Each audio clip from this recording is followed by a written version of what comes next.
નમસ્કાર. ઓમ નમઃ શિવાય. કેમિસ્ટ્રીમાં ચેપ્ટર 3 વિદ્યુત રસાયણ, આ ચેપ્ટરની અંદર ચોથા લેક્ચરમાં આપણે બે અગત્યના મુદ્દાઓ સાંદ્રતા કોષ અને વિદ્યુત રાસાયણિક કોષ અને પ્રક્રિયાની ગિબ્સ મુક્ત ઉર્જા એના વિશે સ્ટડી કરવાના છીએ. સૌથી પહેલા સાંદ્રતા કોષ. એક્ચ્યુઅલી આ ટોપિક આપણી બુકમાં આપેલો નથી, પણ તેમ છતાં એના જે દાખલા છે એના કોઈ જગ્યાએ એટલા બધા ઉપયોગો આવે છે. પોઈન્ટ ઓફ વ્યૂ એમસીક્યુ ના દ્રષ્ટિએ વિચારો અથવા તો દાખલાની અંદર પણ એનો ઉપયોગ છે.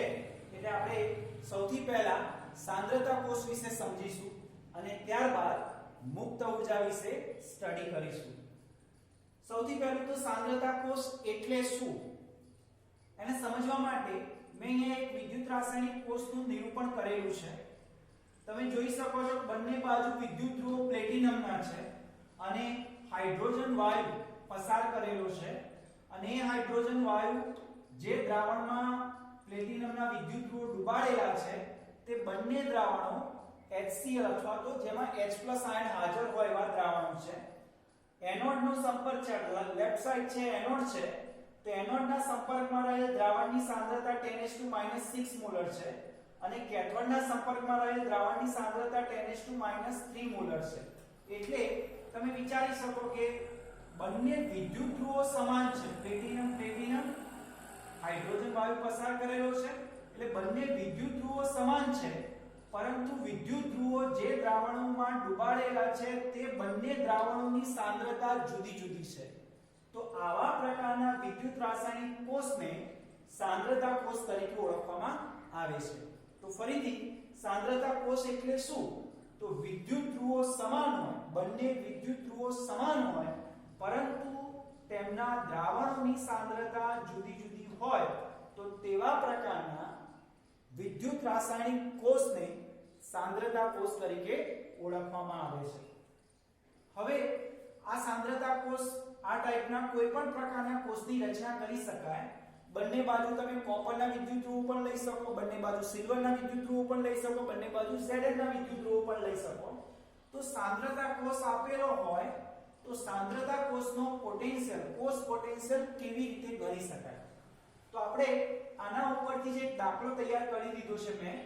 તો સૌથી પહેલી વસ્તુ તમને એવો પ્રશ્ન પૂછ્યો કે આ આપેલ કોષ માટે કોષ પોટેન્શિયલ કેટલો નક્કી થશે, કેટલો ગણવામાં આવશે, કેટલો થઈ શકે? તો આનો કોષ પોટેન્શિયલ ગણવા માટે સૌથી પહેલા તો આપણા મનમાં એક પ્રશ્ન ઉત્પન્ન થશે કે કયા પ્રકારનો કોષ પોટેન્શિયલ ગણવો, E સેલ કે E0 સેલ?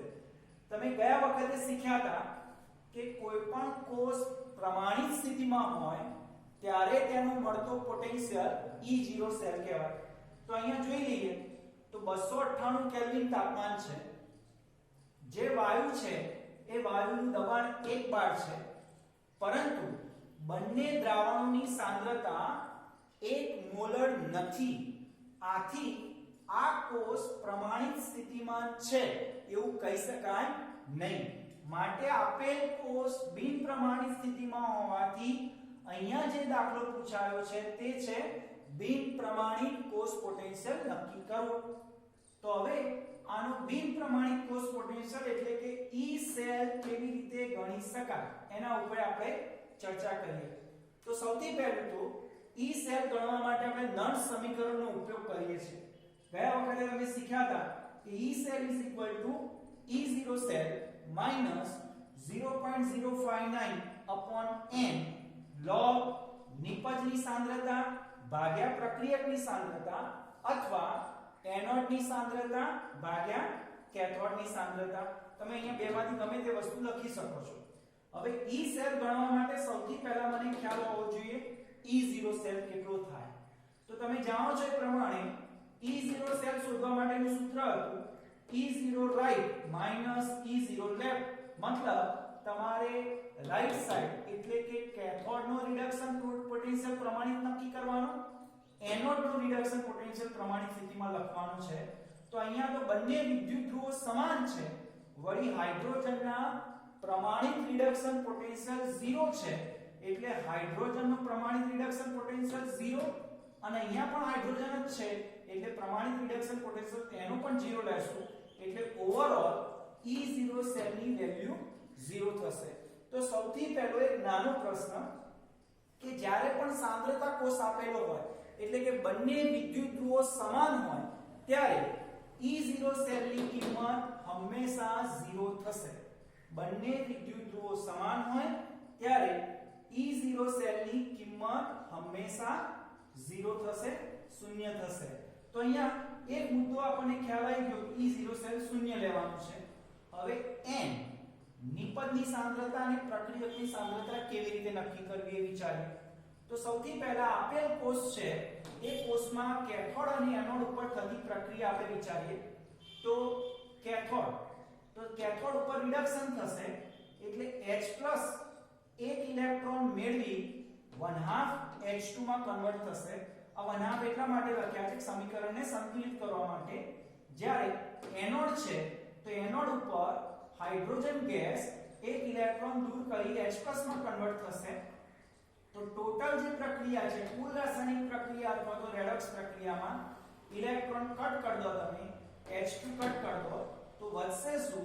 તો આ સાઈડ H+ જેની સાંદ્રતા 10⁻³ મોલર છે, H+ જેની સાંદ્રતા 10⁻⁶ મોલર છે।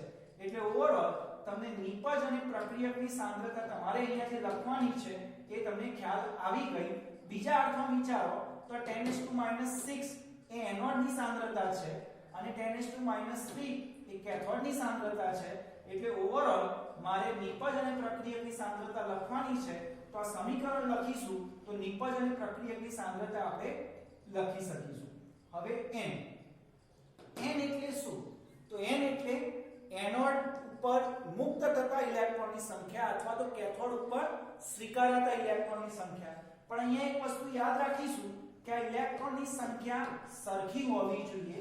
તો અહીંયા તો 1 મોલ છે તો બરોબર છે, પણ કેટલીક વખત માની લો કોપર છે એ 2 ઇલેક્ટ્રોન મેળવતું હોય અને એની સાથે મેં એનોડ તરીકે એલ્યુમિનિયમ વિદ્યુત ધ્રુવ જોડેલો છે તો એ 3 ઇલેક્ટ્રોન ગુમાવતું હશે। તો n કેટલા લેવા? 2 લેવા કે 3 લેવા? તો n ની વેલ્યુ 2 પણ નહીં થાય 3 પણ નહીં થાય। એટલા માટે ત્યાં આગળ તમારે 2 જે આવે છે કોપર વાળું જે સમીકરણ છે એને 3 વડે અને 3 વાળાને એલ્યુમિનિયમ વાળા સમીકરણને 2 વડે ગુણવાથી ઓવરઓલ બંને બાજુ 6 ઇલેક્ટ્રોન તમે લાવી શકશો। એટલે ટૂંકમાં જ્યાં આગળ ઇલેક્ટ્રોનની સંખ્યા સરખી ના હોય ત્યાં આગળ લસા લઈ ઇલેક્ટ્રોનની સંખ્યા સરખી કરવામાં આવે છે। તો અહીંયા તો n ની વેલ્યુ 1 છે તો 1 હું મૂકી દઈશ અને આનું સાદું રૂપ આપીશ તો 10⁻³ ઘાત ઉપર વધશે।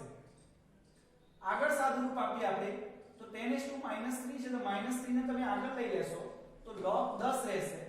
log 10 ની કિંમત 1 થશે તો ટૂંકમાં થશે શું? આ બંનેનો ગુણાકાર તો માઈનસ ગુણાકારમાં પ્લસ થશે અને આ બંનેનો ગુણાકાર થશે 0.177 વોલ્ટ। તો બિન પ્રમાણિત કોષ પોટેન્શિયલ એટલે કે આ કોષનો બિન પ્રમાણિત સ્થિતિમાં પોટેન્શિયલ 0.177 વોલ્ટ જોવા મળશે। તો આ રીતે કોઈ પણ સાંદ્રતા કોષ આપેલો હોય એનો E સેલ તમે ગણી શકો છો। હવે બે પ્રશ્નો આમાંથી આપણે વિચારી લઈએ। સૌથી પહેલું તો E0 સેલ શૂન્ય ક્યારે હોય? તો હમણાં શીખ્યા એ પ્રમાણે જ્યારે પણ સાંદ્રતા કોષ આપેલો હશે ત્યારે E0 સેલની કિંમત શૂન્ય થશે। અને બીજો પ્રશ્ન આપણે ગયા લેક્ચરમાં શીખ્યા હતા E સેલ શૂન્ય ક્યારે હોય? તો E સેલ શૂન્ય ક્યારે હોય? તો જ્યારે કોઈ પણ રાસાયણિક પ્રક્રિયા સંતુલનમાં હોય ત્યારે E સેલ શૂન્ય લેવામાં આવે છે। તો આ બે ટૂંકા પ્રશ્નો યાદ રાખવા જેવા પ્રશ્નો છે। હવે આ દાખલામાં ફેરફાર કેવી રીતે કરી શકે? તો અહીંયા દ્રાવણોની સાંદ્રતા આપવાની જગ્યાએ દ્રાવણોની pH આપી દેવામાં આવે તો આ પ્રશ્ન નીટ અથવા તો JEE નો થઈ ગયો।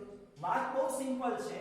તમે જાણો છો 25°C તાપમાને 1 લિટર પાણીમાં 10⁻⁷ મોલર H+ આયન અને 10⁻⁷ મોલર OH- આયન હોય છે।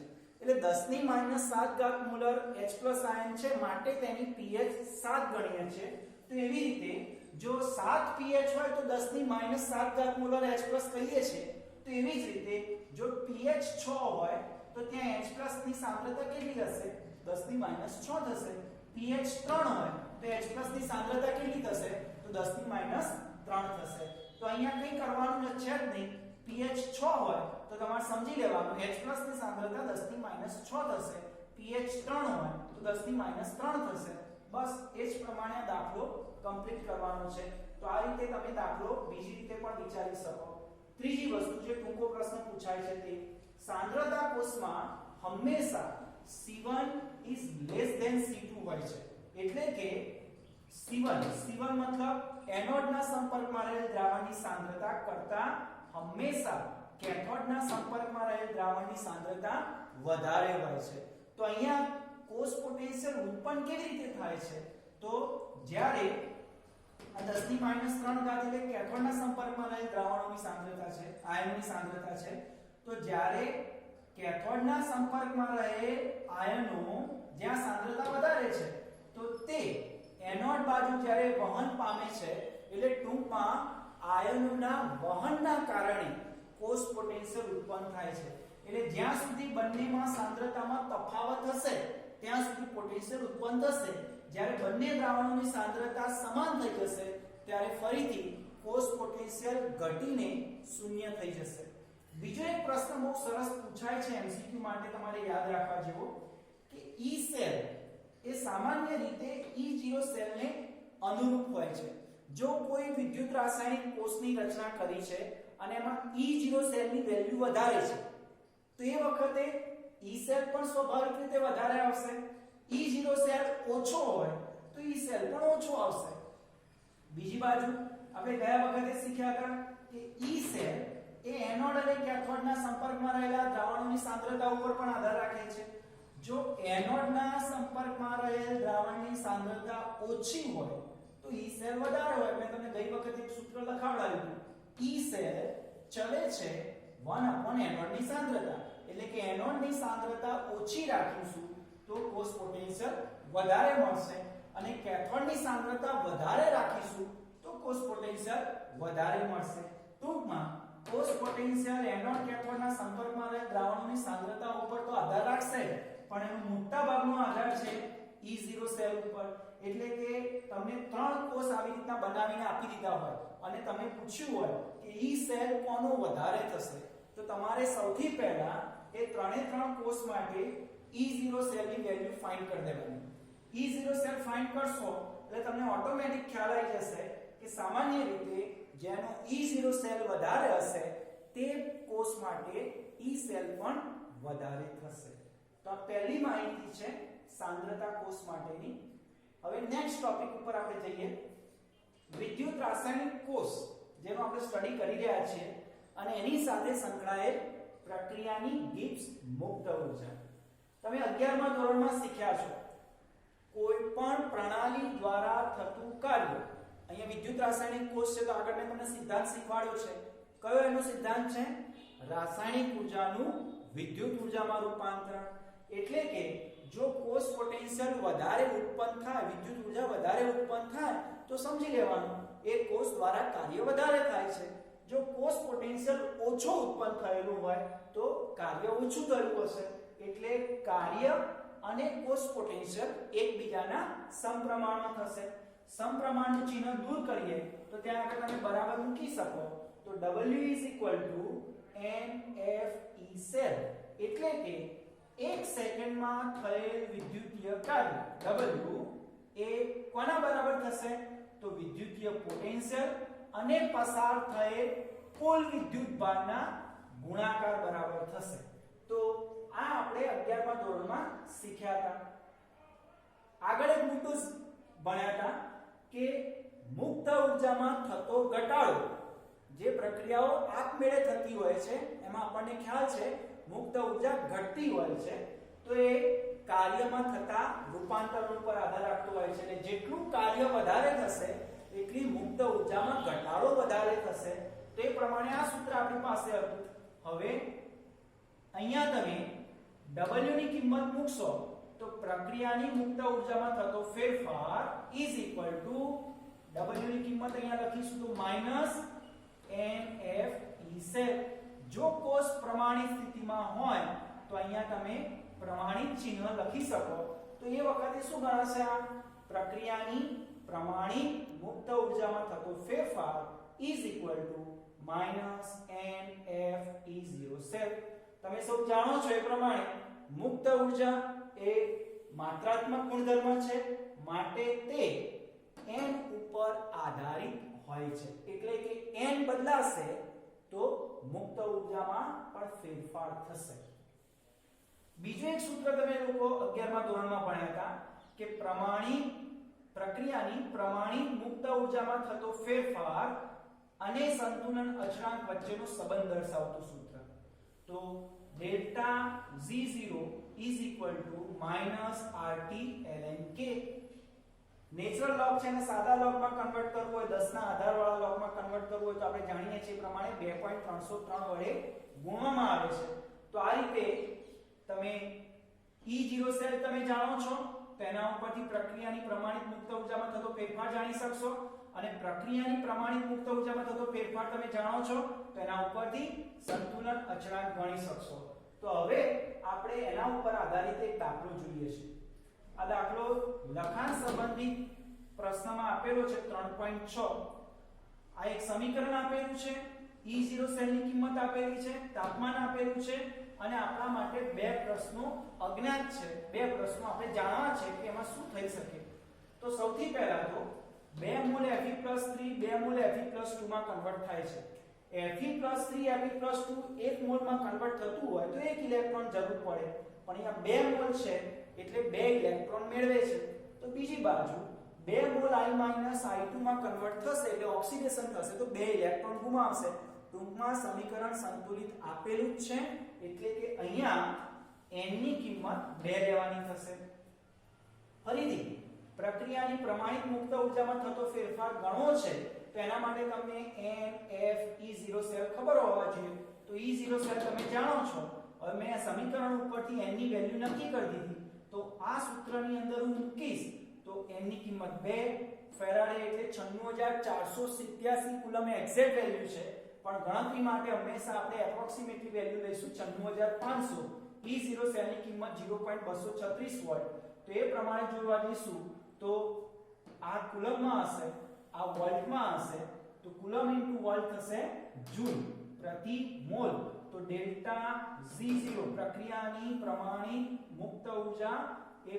45548 જૂલ પ્રતિ મોલ મળશે આને આપણે કિલો જૂલમાં કન્વર્ટ કરવું હોય તો 1000 વડે ભાગીશું તો 45.548 કિલો જૂલ પ્રતિ મોલ મળશે હવે ડેલ્ટા પ્રક્રિયાની તમે પ્રમાણિત મુક્ત ઊર્જા ફેરફાર જાણો છો તો સંતુલન અચળાંક કેવી રીતે ગણી શકાય તો એના માટે આ સૂત્ર લઈશું delta G0 -2.303 RT log K તો આ સૂત્રમાં પ્રક્રિયાની પ્રમાણિત મુક્ત ઊર્જા ફેરફાર તમે જે જાણો તે -45548 2.303 r ની વેલ્યુ કઈ લેશો તો આનો એકમ જૂલ છે માટે તમારે r નું મૂલ્ય જૂલ એકમમાં લેવું પડશે એટલે કે 8.314 જૂલ પ્રતિ mall kelvin T 298 log K આ બધું જ તમે સામે લઈ લેશો